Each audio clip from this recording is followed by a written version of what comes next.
Hey, everybody. Happy Wednesday morning. What are we to make of the Trump administration's framework agreement with the Chinese yesterday evening to remove non-tariff trade barriers?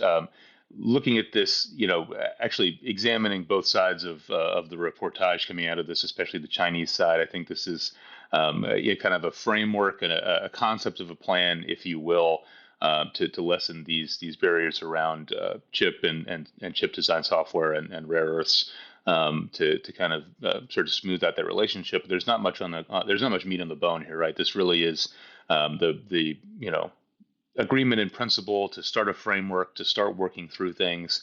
You're going to see the Trump administration really tout this as, like, the most important diplomatic achievement of the last 50 years, as that kind of happens with everything that comes out of the administration. But obviously, the reality on the ground is quite different. We're sort of starting from stage zero here, and kind of returning back to square one from what came out of Geneva.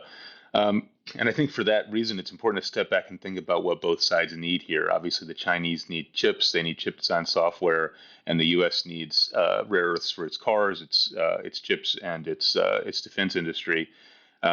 Thinking strategically, the Chinese are really, I think, in a stronger position given their industrial policy, the strength of their industrial policy, and the dedication to that industrial policy. And what I mean by that is, you know, Huawei, their biggest tech company, is probably a generation behind NVIDIA in chip design. At least that was the case 4 or 5 months ago. So it may even be closer than that.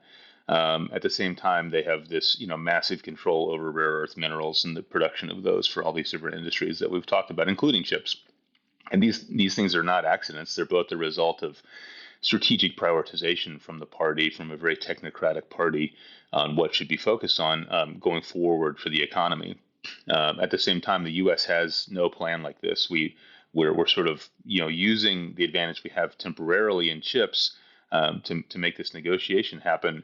But that advantage is obviously fleeting. The Chinese companies will catch up. They are catching up, and they're catching up much faster than we are, to the Chinese in terms of rare earth production. So when we're gutting things like NIH and we're going through the government and reducing all this investment in research and technology, we're actually moving in the exact wrong direction, right? We're moving in a direction away from any kind of directed industrial policy.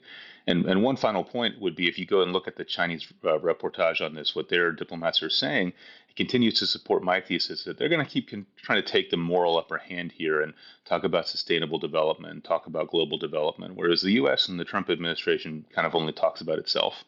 Thanks. Looking forward to your comments.